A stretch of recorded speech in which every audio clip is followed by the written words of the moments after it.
Bienvenidos a 360 grados, una visión global de la noticia, un espacio para debatir sobre todo lo que sucede en Colombia y en el mundo. Y hoy empezaremos 360 hablando de la polémica que ha desatado en las últimas horas personajes incluidos en las listas al Senado de partidos como el Liberal, la U y muchos otros. Se trata de humoristas, exmilitares y hasta glorias del deporte. Los liberales le han jugado con Horacio Serpa para encabezar la lista y aspiran a tener al humorista Pedro González, más conocido como Don Gediondo, del partido de la U. Convenció al pibe Valderrama y al general Freddy Padilla de León para que pase a sus listas.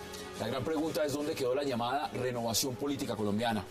Ese tema lo vamos a debatir hoy en 360.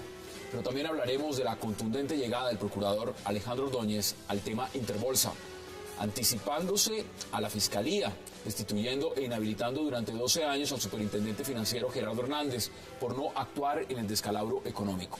Desde la Casa de Nariño no se hizo esperar la reacción y tanto el presidente Juan Manuel Santos como el ministro de Hacienda, Mauricio Cárdenas, y el director de la DIAN, Juan Ricardo Ortega, afirmaron respetar la decisión, la acatan, pero no están de acuerdo.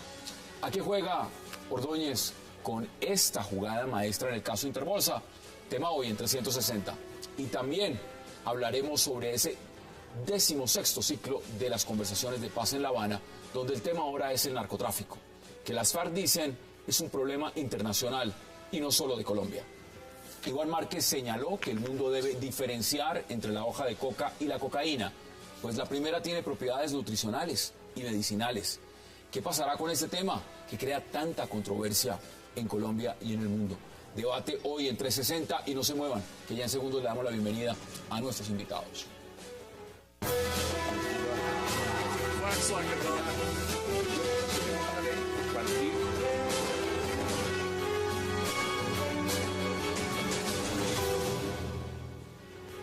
Y qué placer darle la bienvenida esta noche a 360 a Catalina Ruiz Navarro, Alfredo Ramos y Ancisar Marroquí.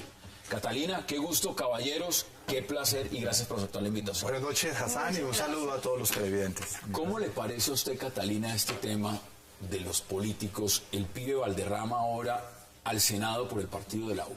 Pues van a ser una de las elecciones más divertidas que hemos tenido en mucho tiempo si todos estos personajes... Mira, como periodista yo te digo que si todos estos personajes llegan al Senado es una nómina de ensueño, una cosa divertidísima, como una casa de estudio, Operación Robinson. Un reality. Como ciudadana te digo que me preocupa muchísimo, pues porque el pibe puede ser un ícono del fútbol, pero no necesariamente eso le da calidades para ser un buen senador. De Don Gediondo yo creería que uno puede encontrar mejor argumentación. Lo está pensando. Pero eso sería... Don Gediondo sí me parece interesantísimo. Pero bueno. Y lo que... El partido de la U le ofrece la posibilidad... el Partido Liberal le ofrece la posibilidad a Don Gediondo. Entonces, digamos, ¿qué nos está diciendo eso los partidos políticos también?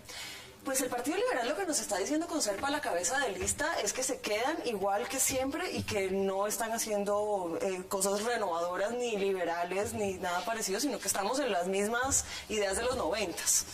Es un poco el mensaje que mandan con Serpa. Alfredo, usted va también, usted está en la lista al Senado por el Uribe Centro Democrático. ¿Cómo ve lo que está pasando en las otras toldas? Pues hay que respetar, obviamente, Hassan, lo que piensan otros partidos. Yo lo que veo es que nosotros estamos haciendo una propuesta muy seria entre el Uribe Centro Democrático, con personas formadas, argumentando, con personas nuevas en la política, que venimos muchas del sector privado, de la academia, y otros partidos que renovar, pues como con íconos que no han mostrado, en sus áreas pues han mostrado grandes hazañas, pero de pronto no en la política o en el sector privado algo argumentado, algo de fondo para presentarle al país.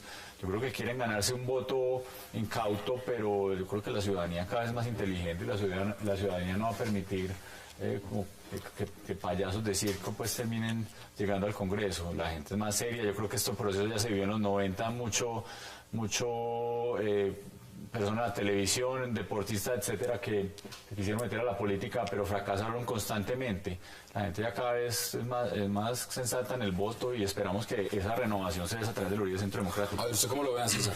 Bueno, yo pensaría que es una manera de representar la sociedad, la comunidad, y me parece que todos tienen derecho a estar, No, pues derecho tenemos todos de y aspirar. seguramente muchos aquellos que no encuentren por quién votar, preferirán votar por el pibe Porque por o lo menos... preferirán votar por don Gediondo, entre otras cosas, porque es que si uno mira cómo se manejan las cosas hoy en el Congreso, de esa forma, pues el pibe la toca mucho mejor, ¿sí? Y trata la pelota con más cuidado. Y segundo, pues ante la falta de seriedad de muchos congresistas, pues qué bueno que don Gediondo le ponga humor. Pero mire, él lo está pensando. El tema es el siguiente. Y ahora sí, mirándole una perspectiva. Horacio Serpa logró ser cabeza al Senado. Y hay un enfrentamiento fuerte entre los liberales, entre Cristo, Simón Gaviria y los demás. La pregunta es la siguiente, ¿aquí hay renovación? ¿Realmente hay renovación? Nadie tiene nada en contra. Yo creo que el señor Horacio Serpa, por ser un hombre que lleva haciendo política toda su vida, la pregunta es, ¿no hay más gente en Colombia para ir al Congreso? ¿O lo que hay es don Gediondo, el pibe Valderrama, pues y si no es Horacio Serpa, eso es lo que hay para ir al Congreso? El tema en verdad es cómo se están organizando los partidos políticos en Colombia. Y la gran renovación para elegir a cada uno de los que van en la lista, mejor dicho, a dedo.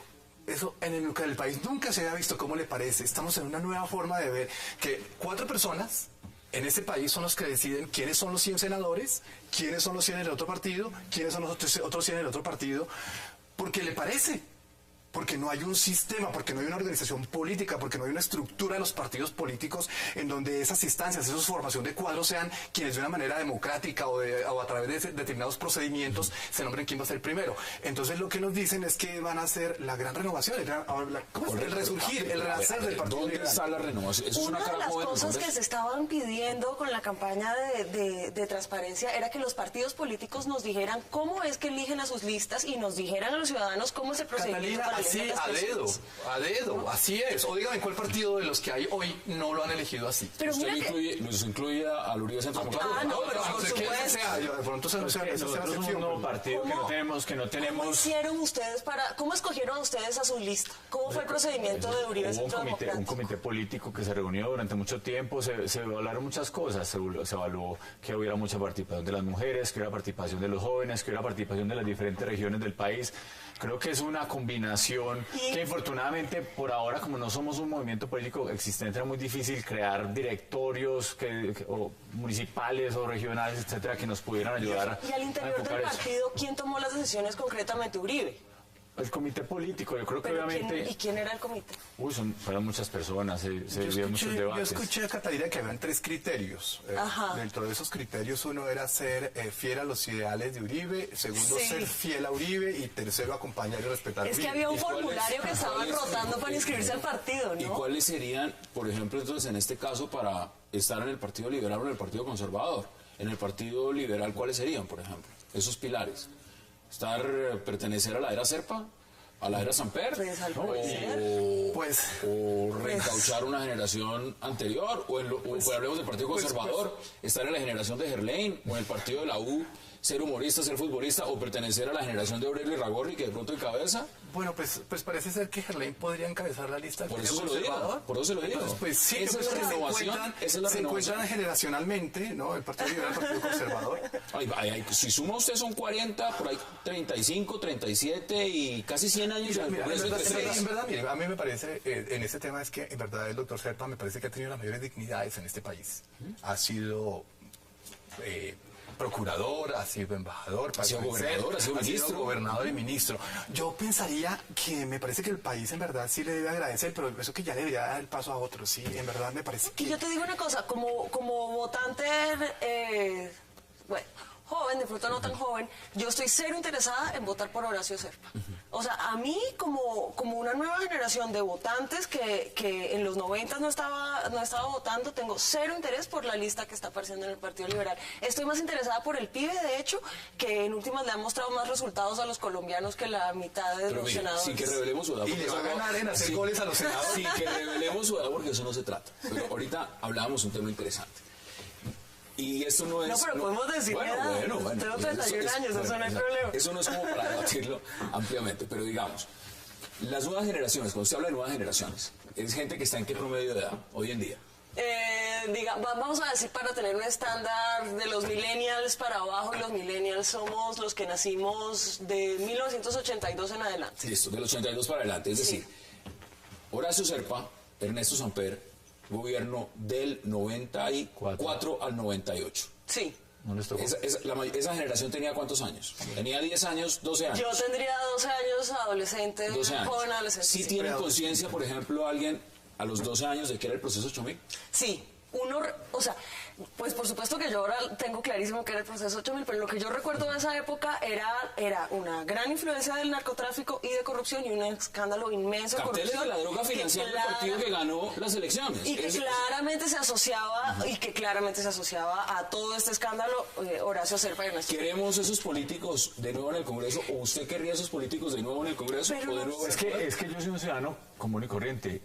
A mí me molesta muchas de las cosas que ha hecho tradicionalmente la política y muchas de las acciones del proceso 8000 son totalmente cuestionables. Lo del Partido Liberal en ese momento fue penoso, además como compró el Congreso, cómo tenía que optar la justicia. Creo que hay muchas cosas que son malas y traer eso al pleno siglo XXI, personas que ya han logrado todo tipo de malos antecedentes, creo que le hacen mucho daño a la política. Pero es que la gente se cansa de la política. Tengo que ir a nuestra primera pausa y ya regresamos en 360 para seguir debatiendo. Vamos a la pausa, ya volvemos.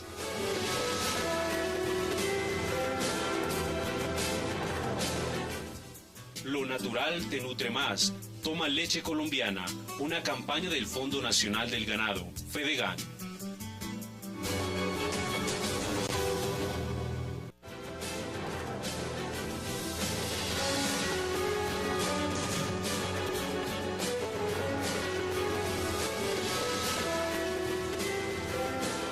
Regresamos a 360. Bueno, yo quería hablar antes de la pausa. Y Ancísar también. Aquí les digo de una vez. Caras jóvenes.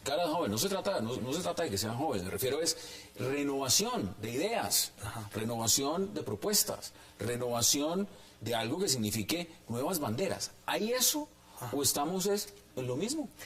Yo lo que te iba a decir es que al final es irrelevante si fue o no fue Horacio Serpa corrupto ese juicio, no estamos acá para hacerlo. Pero la verdad es que no hay ningún tipo de renovación. El discurso que uno les está oyendo es un discurso que es viejísimo. Dijo Horacio Serpa que su principal bandera iba a ser acabar con la reelección, lo cual me parece bien, pero pues más allá de eso yo no veo que le estén hablando. Pero tú estás hablando del tema de la paz.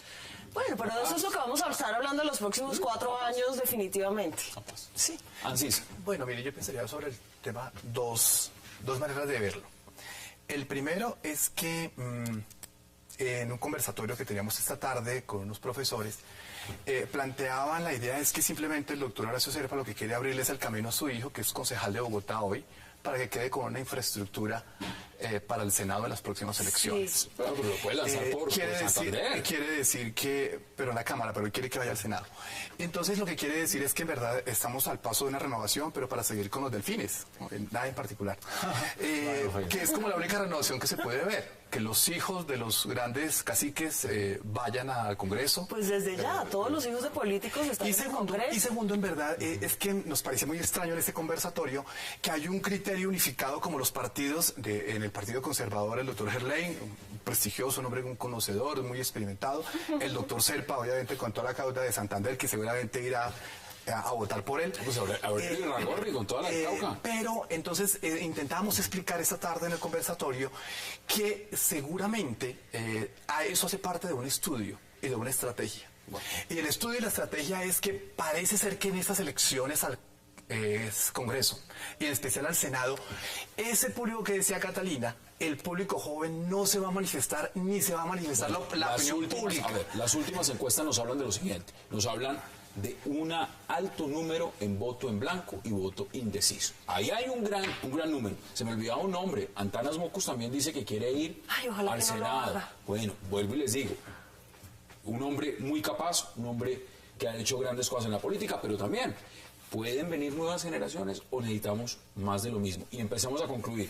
¿Cuáles son sus conclusiones sobre este tema? Porque quiero que hablemos de Interbolsa. Para mí el Uribe Centro Democrático está presentando una verdadera cara fresca en el Congreso de la República. El Senado Creo que si uno ve la lista de personas que estamos en el Senado, habrá 2 o 3 que hayan sido congresistas en la historia. Es una verdadera renovación, además, gente con buen perfil, con gente decente, inteligente, que ha mostrado gestión. Pero Álvaro Uribe renovación, por ejemplo, por eso. Uribe renovación porque es una persona que hace política con ideas, y esa es la renovación más importante. Porque es que en política en Colombia no se está haciendo con ideas, política siempre se ha hecho es con contratos y con puestos.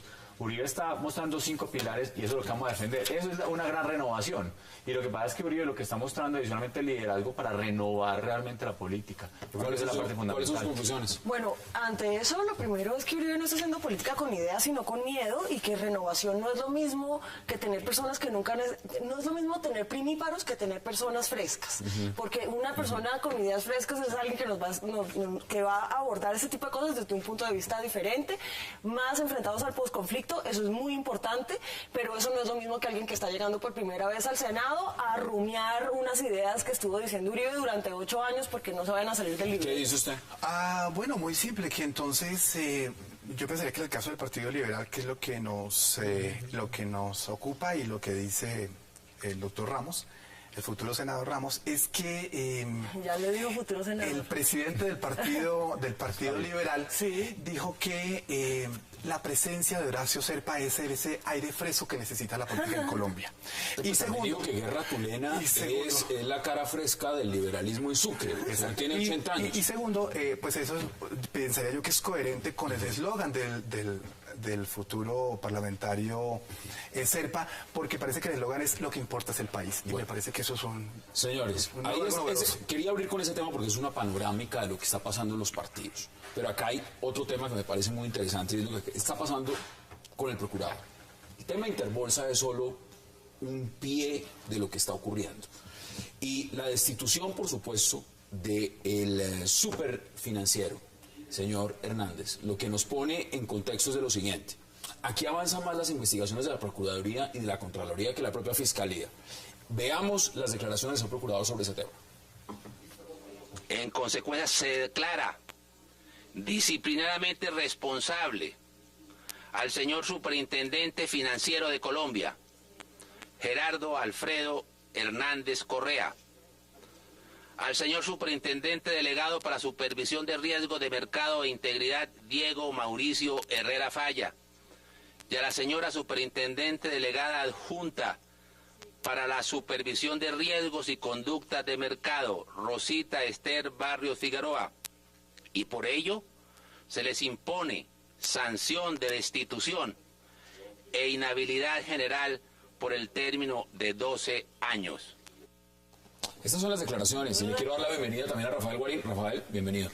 Atrapado en un petrotrancón. No se preocupe que aquí... excusa a usted y sobre todo excusa a los televidentes. Eso pasa acá a diario. El tema de esta destitución y lo que está haciendo el procurador, ¿usted cómo lo ve en el caso de Interbolsa?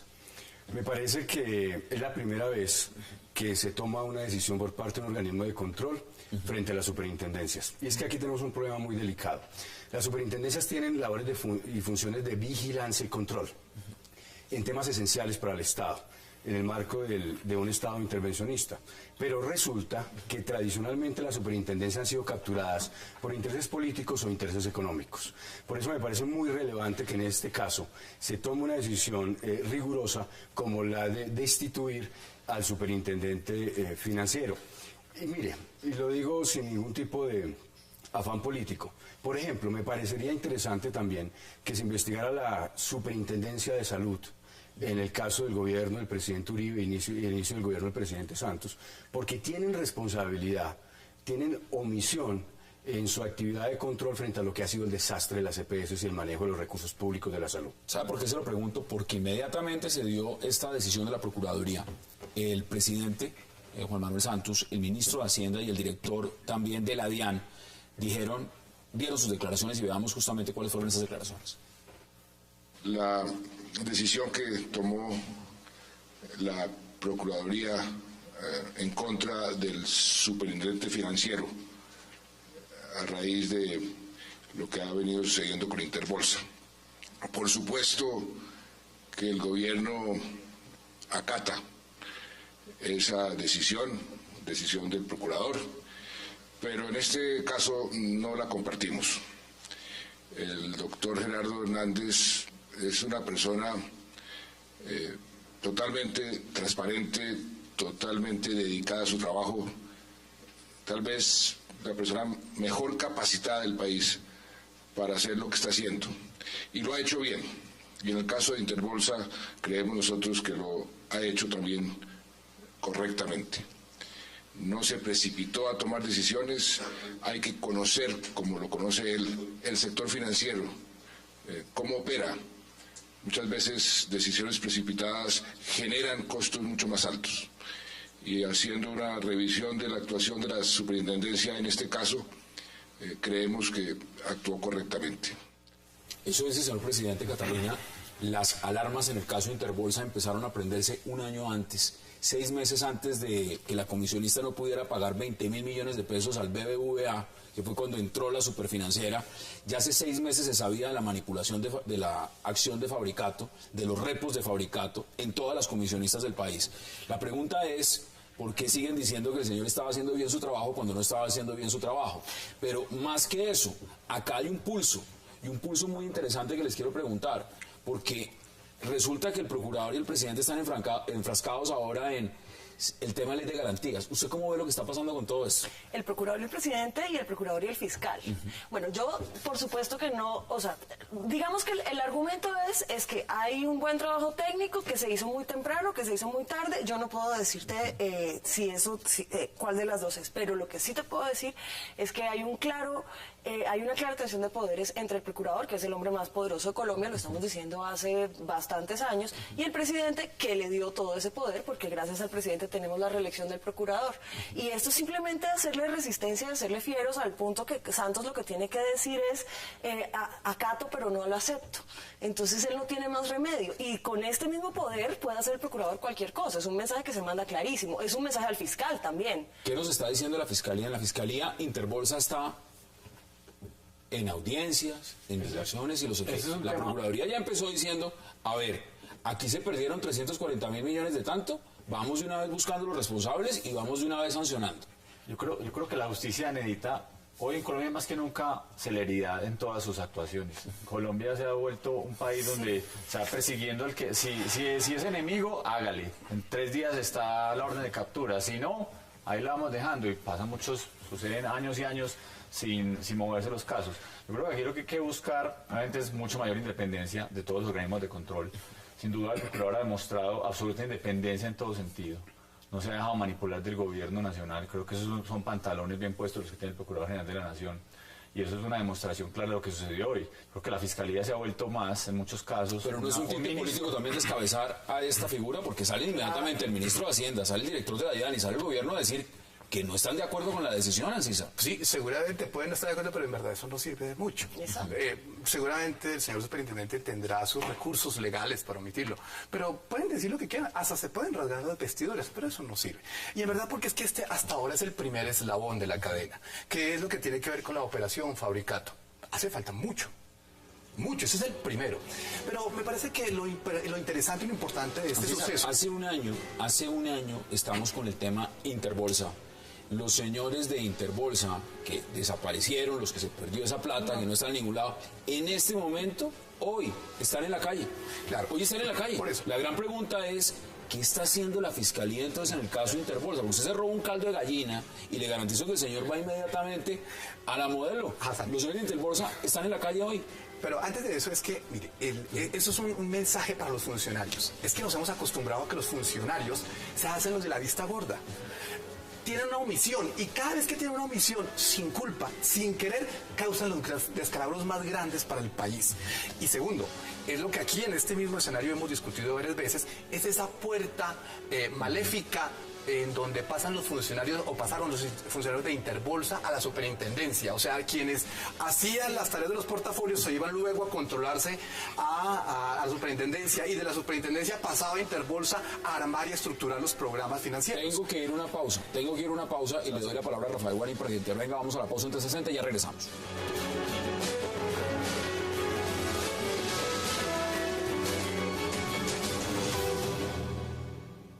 El gobierno se pronunció frente al fallo de la Procuraduría General de la Nación en el caso Interbolsa. Primero, respeta y acata el fallo de primera instancia de la Procuraduría General de la Nación. Segundo, el Gobierno Nacional reitera que la decisión que cobija al superintendente financiero se basa en la diferencia de criterio sobre la interpretación del ejercicio de las funciones de supervisión por parte de la Superintendencia Financiera de Colombia. Tercero, el Gobierno Nacional reconoce al doctor Gerardo Hernández como servidor público intachable, con alta idoneidad técnica y ética, con una carrera de 27 años de servicio al país. Ha sido secretario de la Junta Directiva y gerente ejecutivo del Banco de la República y superintendente financiero desde 2010. Cuarto, el doctor Hernández ha sido artífice de la construcción y consolidación de la institucionalidad monetaria y financiera vigente en el país. Sexto, el Gobierno Nacional mantendrá en el cargo al superintendente financiero. Por último, el gobierno reiteró que la Superintendencia Financiera es una entidad de carácter técnico fundamental para la estabilidad macroeconómica y financiera, y que en el caso de la firma comisionista de bolsa Interbolsa se tomaron las medidas necesarias para evitar el contagio al resto del sistema financiero. Regresamos a 360, Rafael. Hassan, mire, después de escuchar las declaraciones del ministro de Hacienda, lo único que encuentro como conclusión es que la decisión del Procurador General de la Nación está más que justificada. Es que lo que dice el ministro es lo siguiente, que el superintendente, objeto de destitución, es el autor de la institucionalidad en el tema en el país. Es decir, es la persona que más conoce, como dijo el presidente, lo cual no lo excusa, lo cual agrava su omisión, en este caso en el cumplimiento de su función. Segundo, ¿por qué el gobierno sale a rechazar, aunque acata, sale a rechazar la decisión de la Procuraduría? Porque en últimas, la decisión de la Procuraduría implica responsabilidad del gobierno del presidente Santos en el caso Interbolsa. Y tercero, es que en la administración pública, usted lo sabe muy bien, que es consultor en esos temas, César, no es suficiente ser intachable, no es suficiente ser honesto, no es suficiente ser decente, no es suficiente ser el mejor y el que más sabe, si no se es eficiente y si no se es eficaz y si se omite, en este caso, el cumplimiento de funciones de control que terminan afectando a los ciudadanos y a la sociedad entera. Si no controlaba el superintendente financiero lo que estaba pasando ahí, porque es que vienen a decir que evitaron el contagio, por Dios, todos los que han estudiado el caso Interbolsa saben perfectamente que eso se estaba previendo y las alarmas estaban prendidas hace 7 meses. ¿Por qué no intervinieron antes? Bueno, acá hay otro tema que les quiero preguntar, porque no solamente es esto, es lo que acaba de pasar con la advertencia que hizo el señor procurador al presidente Santos, cuando le dice que no vaya a las convenciones del partido de la U y del Partido Liberal, porque está la ley de garantías. Sin embargo, el presidente fue. Ahí hay un choque, y vuelvo al tema. Ahí hay un choque, Alfredo. Ahí hay un choque, ¿o qué es lo que hay? Hay un tema complejo, porque obviamente otra vez Procuraduría contra... Otra vez serán pues, respecto al caso de presidencia, y es, obviamente unas veces serán acciones de gobierno y otros actos de candidato. Y va a ser muy difícil saber cuál es el límite entre esos dos tipos de acciones. Yo creo que ante la duda abstenerse. El presidente de la República debería ser demasiado respetuoso, excesivamente respetuoso y no tocar nada político hasta el momento en que deba hacerlo.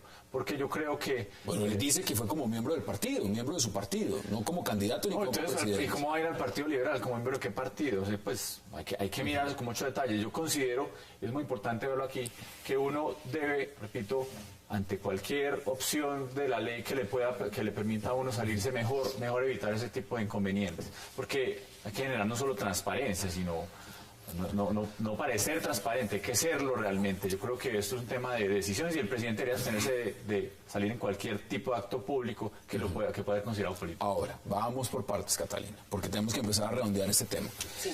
¿Usted diría que esto va a terminar afectando a quién? ¿Al presidente o va a terminar afectando al procurador? No, esto va a terminar afectando al presidente, porque el que tiene aquí el poder es el procurador. Más allá de que yo estoy de acuerdo con que tendría que ser definitivamente extremadamente cuidadoso Santos, más que nunca, el hecho de que el procurador le esté sacando pechito al presidente una y otra vez reiteradamente es lo que nosotros estamos viendo en prensa todas las semanas, pues entonces es una señal muy fuerte que están mandando y es además...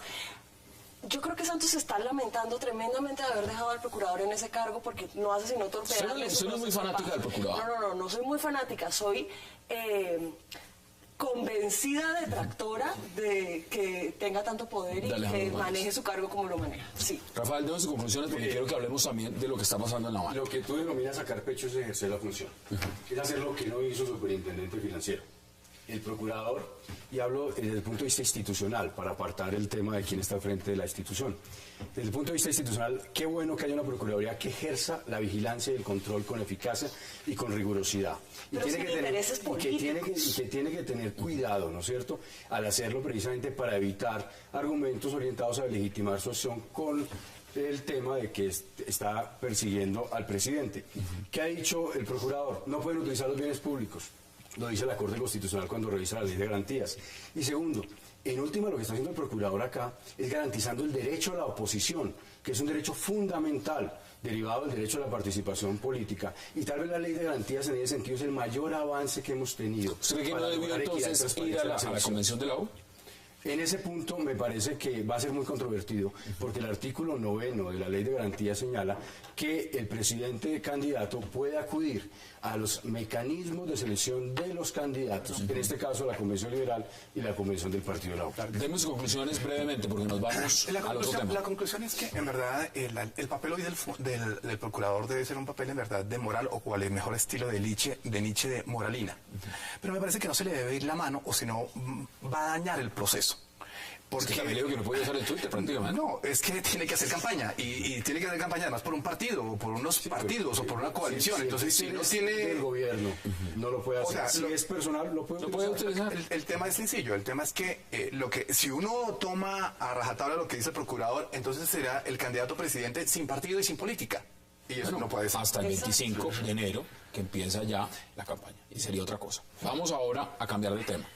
Rafael, acá hay un tema que me parece que es coyuntural y que es muy importante y tiene que ver con el nuevo ciclo de lo que está empezando en La Habana, en Cuba. Y por supuesto, qué mejor que abrir este bloque con las declaraciones que da Iván Márquez sobre este tema. Narcotráfico. El rigor de la represión y de las medidas punitivas contra la criminalidad que se desenvuelve en los procesos de producción, comercialización y consumo de las llamadas drogas ilícitas derivadas del procesamiento de la hoja de coca o de otras plantas no debe recaer sobre los eslabones más débiles de esta cadena, que son los consumidores y los campesinos, cuando los beneficiarios principales del negocio ilegal son los emporios financieros del mundo. Podemos decir que definitivamente el narcotráfico, lamentablemente, ha permeado todo el tejido social colombiano, incluyendo al Estado. ¿Cómo ves las declaraciones? Primero, la estrategia permanente de las FARC. Quienes han cometido crímenes es toda la sociedad colombiana. Y por tanto, ¿no es cierto?, se trata de legitimar las instituciones, de legitimar la política, de legitimar toda la sociedad colombiana para poderse legitimar como un actor político. Para, además, evitar ser señalados como narcotraficantes, que es lo que en realidad son. Segundo, este tema es muy complejo por diversas razones. Primero, porque está el tema de la extradición. Los Estados Unidos no van a renunciar a la solicitud de extradición. En las páginas del Departamento de Estado aparecen por lo menos 10 fotografías de cabecillas de las FARC solicitados en extradición y por las cuales el gobierno norteamericano ofrece recompensas. Tercero, evidentemente, no puede pensarse en que puede existir un acuerdo con las FARC que implique su desmovilización, su desarme y la no repetición de sus crímenes si no se resuelve el tema relacionado con institucionalizar el territorio y acabar con los cultivos de coca. No con los cultivos de coca tradicionales, con los que tienen que ver las comunidades indígenas, los pueblos indígenas, sino aquellos dedicados a actividades ilícitas. ¿Usted cómo lo percibe? Pues varias cosas. Primero, que cuando uno tiene un negocio de ese tamaño y está en el bolsillo de uno, pues obviamente va a luchar hasta el último momento para ver que no es un problema y que, mejor dicho, echa la culpa a los consumidores, se inventa lo que sea. Pues obviamente la RIC los ricachones de las FARC no se van a bajar nunca del negocio. E igual, el día que supuestamente se termine el proceso de paz, yo quiero ver el famoso proceso de paz, hay que ver qué va a pasar con el negocio del narcotráfico, porque es que el negocio que está negociando. El negocio va a seguir. Lo que pasa es que de pronto Iván Márquez ya está muy retirado con mucha plata, pero va a quedar un cabecillas que van a seguir manejando el negocio, de gente que era de las FARC y que simplemente no se van a desmovilizar, van a ir con ese negocio. Mira lo que él dice, el problema no es la coca, el problema es la cocaína.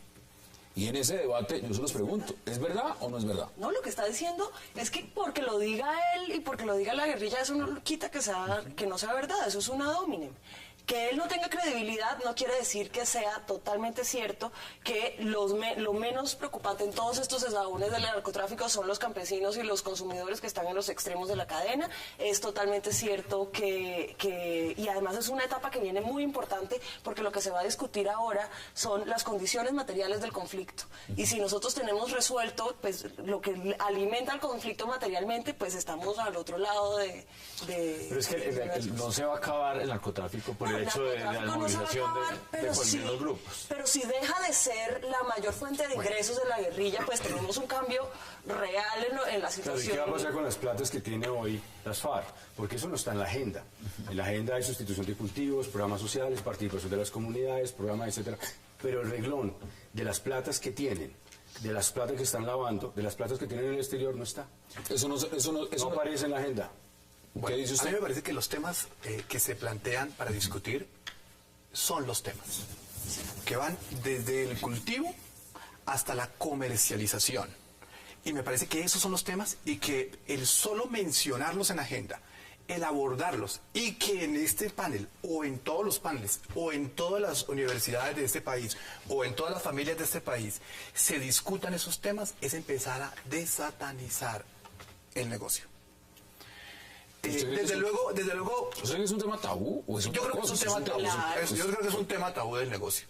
¿Por qué? Porque obviamente es que no estamos negociando ni conversando con unas monjas de la caridad, no. Estamos hablando con unos terroristas y ellos tienen una manera de financiarse y una de ellas es esta, entre muchas otras. Pero en verdad el tema es que más allá de que el posible futuro parlamentario Márquez habla de la necesidad de rescatar ese símbolo ancestral de la coca para muchas comunidades de nuestro país y dice que ellos solamente cobran por peajes a quienes lo cultivan y nada más, que eso es un tema que está por demostrarse. También es cierto que hay que mirar las cifras.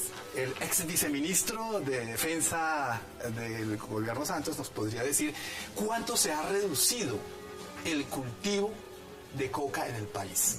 Ya bien vamos a mirar esos bien sea por los programas, bien sea sobre por todo, la presión, bien sea por las falsas cifras del gobierno nacional y de Naciones Unidas en este caso. Vamos a la pausa y ya regresamos en 316.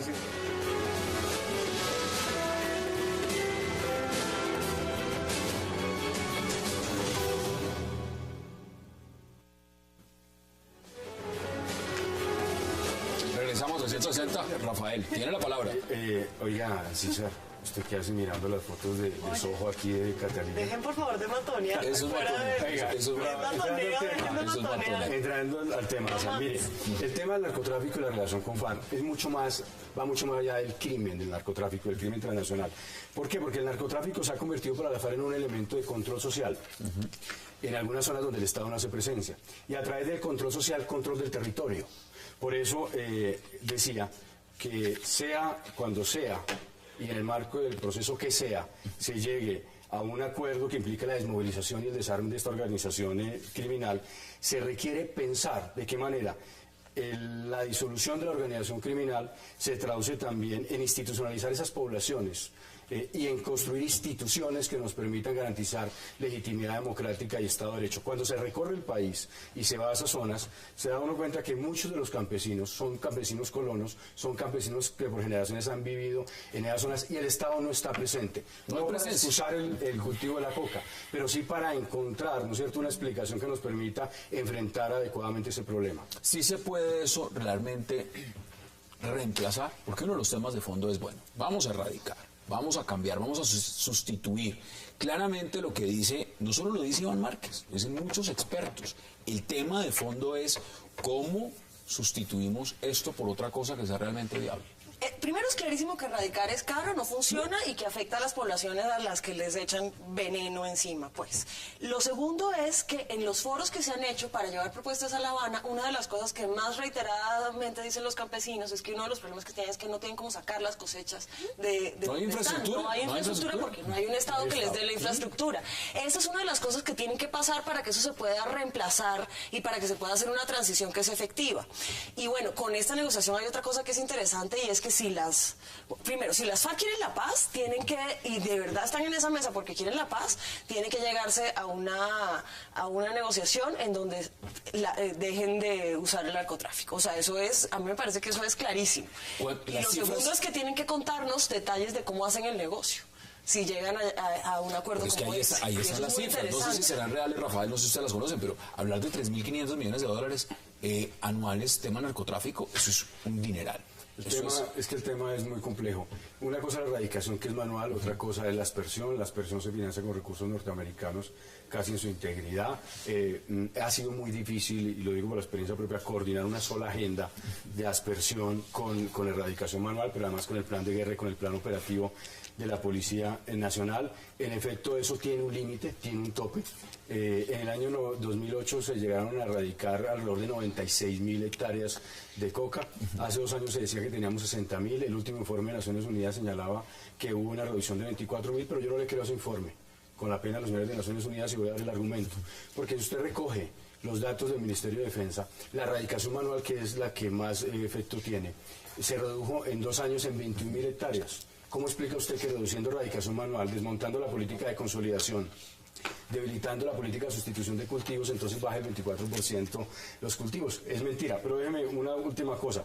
Esto es tan complejo y tan importante que se ilustra con esta anécdota. Visité hace 2 años al alcalde de Puerto Rico, Meta, no Caquetá, Meta, y le pregunté, alcalde, ¿cuántas personas viven aquí en Puerto Rico? Me contestó de la siguiente manera, 15.000, pero hace 6 meses habían 21.000 personas. Yo le dije, ¿cómo así, alcalde? 6.000. ¿Dónde están? Es que comenzaron las fumigaciones. Claro. Y se movieron 6.000 personas a otros sectores del territorio colombiano. Entonces hay que ver el problema en toda su complejidad para poderlo enfrentar. ¿Cuáles son las conclusiones, Alfredo? Pues, primero, obviamente que era una política agraria seria. Obviamente se tomará mucho tiempo y eso significará que mientras llegamos a política habrá que tener precios de sustentación para muchos cultivos, cambiar todos los esquemas de financiación, crear infraestructura, crear una política de agroindustrial seria. O sea, Colombia tiene que haber un vuelco y hacia allá tenemos que ir algún día. Hay que tomar la decisión. El Ministerio actual ¿Usted cree que eso está pasando en La Habana? Jamás, no. Yo creo que allá lo que quieren es ver cómo reparten el territorio entre más personas, cómo le quitan el territorio a gente que eventualmente, la tierra a gente que eventualmente la compró de buena fe. En fin, están subiendo otra cosa completamente diferente. No creo que exista una política agraria de crecimiento agrario. Ancísimo, conclusiones en menos de 1 minuto y medio. Bueno, lo intentaremos. Pienso que lo rescatable de lo que dice Iván Márquez es que esto es un problema que en verdad debe concitar a las multinacionales, sobre todo financieras, que son las que manejan el negocio grande, el verdadero negocio. Hasta hace muy poco ustedes seguramente recordarán que al Caguán fue invitado el presidente de la Bolsa de Nueva York. Por algo sería sugerido de invitación de la FARC. Y en verdad, mire, yo creo que en este tema de la sustitución tiene que ser rentable si no funciona. Se habla de sustitución, legalización, hay muchas fórmulas. Mire, Hassan y televidentes, yo en verdad sobre este tema de narcotráfico sí le creo a las FARC. Yo sí creo que ellos saben mucho de eso. Claro. Hay que creerles.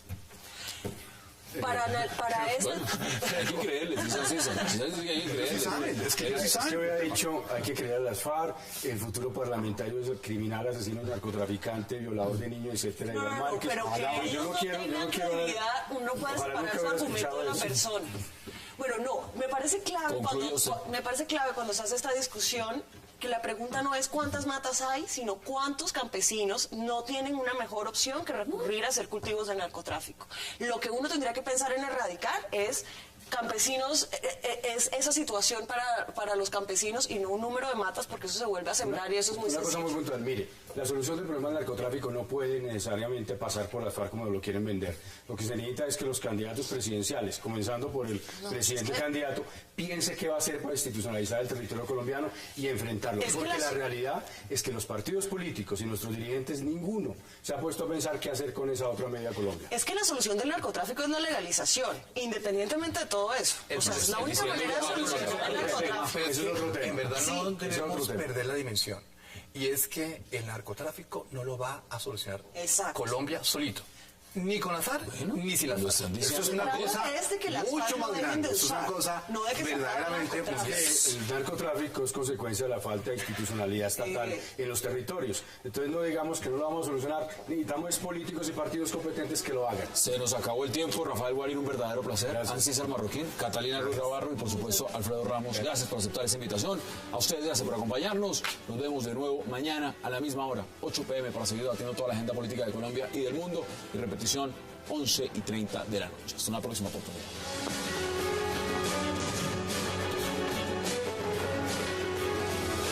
Expreso Bolivariano, vamos por Colombia, presentó 360 grados.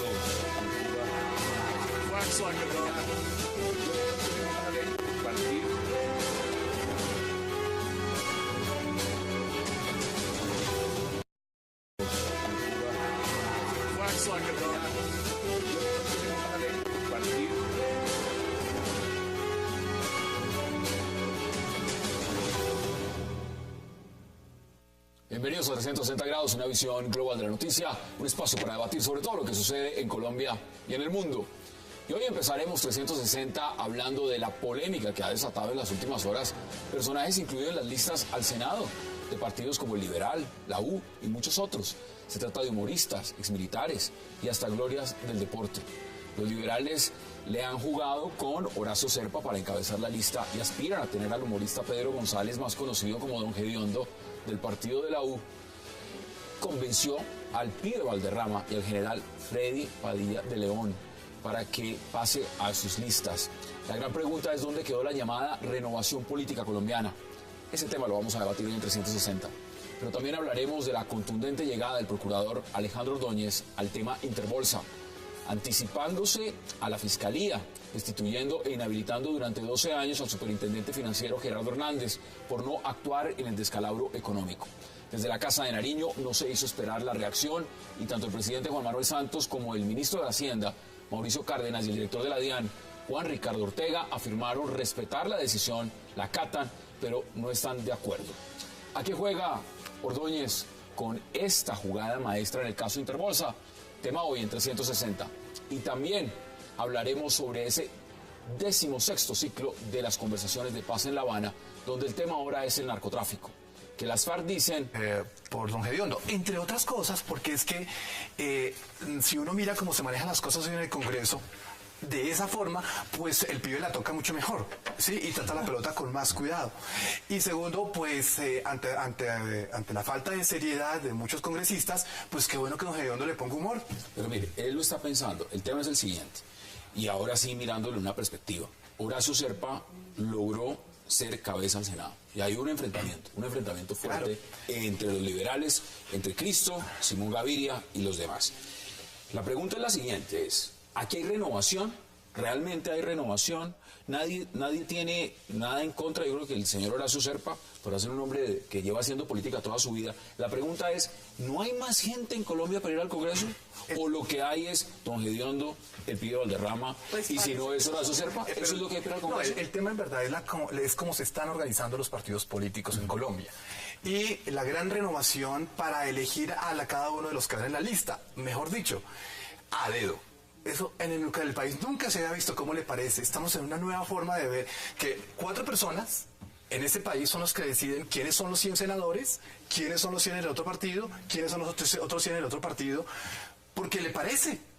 porque no hay un sistema, porque no hay una organización política, porque no hay una estructura de los partidos políticos en donde esas instancias, esa formación de cuadros sean quienes de una manera democrática o a través de determinados procedimientos se nombren quién va a ser primero. Entonces lo que nos dicen es que van a hacer la gran renovación, el resurgir, el rehacer del Partido ¿Dónde Liberal. está la renovación? Eso es Una una de cara las joven del cosas que Congreso. se estaban pidiendo con la campaña de Conserva la cabeza de lista es que se quedan igual que siempre y que no están haciendo cosas renovadoras ni liberales ni nada parecido, sino que estamos en las mismas ideas de los 90s.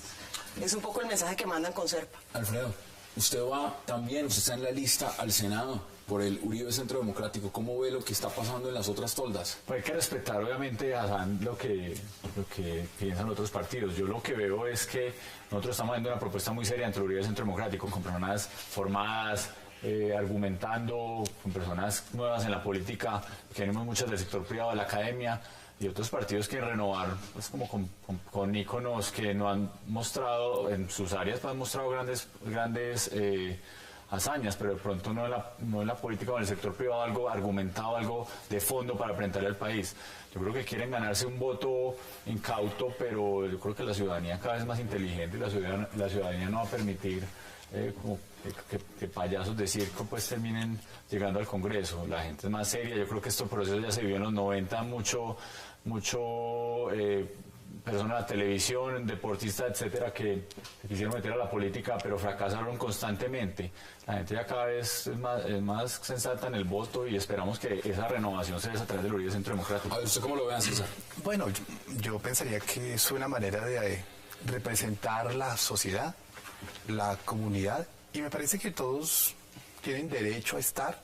No, pues derecho tenemos todos de aspirar. Y seguramente muchos, aquellos que no encuentren por quién votar, preferirán votar por el pibe, o preferirán votar por... De transparencia era que los partidos políticos nos dijeran cómo es que eligen a sus listas y nos dijeran a los ciudadanos cómo es el procedimiento Catalina, para elegir así, las personas. a dedo, así es. O dígame cuál partido de los que hay hoy no lo han elegido así. Pero ¿Usted mira nos incluye al Uribe Centro Democrático? no, pero a no por ser que ese supuesto. sea, de pronto esa sea Nosotros la somos un excepción. nuevo partido que no tenemos... ¿Cómo hicieron ustedes cómo escuchieron ustedes a su lista? ¿Cómo fue el procedimiento de Uribe Hubo Centro un Democrático? comité político que se reunió durante mucho tiempo, se evaluaron muchas cosas, se evaluó que hubiera mucha participación de las mujeres, que hubiera participación de los jóvenes, que hubiera participación de las diferentes regiones del país. Creo que es una combinación que infortunadamente por ahora, como no somos un movimiento político existente, era muy difícil crear directorios o municipales o regionales, etcétera, que nos pudieran ayudar Y al interior del partido, ¿quién tomó las decisiones concretamente? Uribe. El comité político, yo creo que Pero obviamente... ¿y quién era el comité? Fueron muchas personas, se vivieron muchos debates. Yo escuché a Catalina que habían 3 criterios. Dentro de esos criterios, uno era ser fiel a los ideales de Uribe, segundo, ser fiel a Uribe, y tercero, acompañar y respetar a Uribe. Es que había un formulario que estaban rotando para inscribirse al partido, ¿no? ¿Y cuáles serían, por ejemplo, entonces en este caso, para estar en el Partido Liberal o en el Partido Conservador? En el Partido Liberal, ¿cuáles serían, por ejemplo, esos pilares? ¿Pertenecer a la era Serpa? ¿A la era Samper? ¿O reencauchar una generación anterior? ¿O hablemos del Partido Conservador? ¿Estar en la generación de Gerlain? ¿O en el Partido de la U? ¿Ser humorista, ser futbolista? ¿O pertenecer a la generación de Aurelio Irragorri, que de pronto encabeza? Bueno, pues parece ser que Gerlain podría encabezar la lista. Por eso se lo digo. Entonces, pues sí, esa es la renovación. Es un problema internacional y no solo de Colombia. Iván Márquez señaló que el mundo debe diferenciar entre la hoja de coca y la cocaína, pues la primera tiene propiedades nutricionales y medicinales. ¿Qué pasará con este tema que crea tanta controversia en Colombia y en el mundo? Debate hoy en 360 y no se muevan, que ya en segundos le damos la bienvenida a nuestros invitados.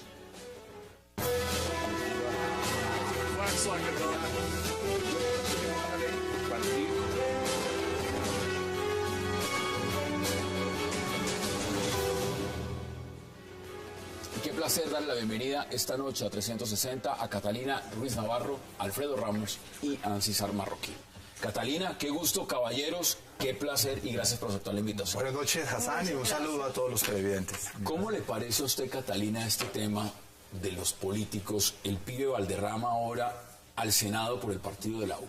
Pues van a ser una de las elecciones más divertidas que hemos tenido en mucho tiempo si todos estos personajes... Mira, como periodista yo te digo que si todos estos personajes llegan al Senado es una nómina de ensueño, una cosa divertidísima, como una casa de estudio, Operación Robinson. Un reality. Como ciudadana te digo que me preocupa muchísimo, pues porque el pibe puede ser un ícono del fútbol, pero no necesariamente eso le da calidades para ser un buen senador. De Don Gediondo yo creería que uno puede encontrar mejor argumentación. Lo está pensando. Pero eso sería... Don Gediondo sí me parece interesantísimo, pero bueno. Y lo que... El partido de la U le ofrece la posibilidad, el Partido Liberal le ofrece la posibilidad a Don Gediondo. Entonces, digamos, ¿qué nos está diciendo eso los partidos políticos también? Pues el Partido Liberal lo que nos está diciendo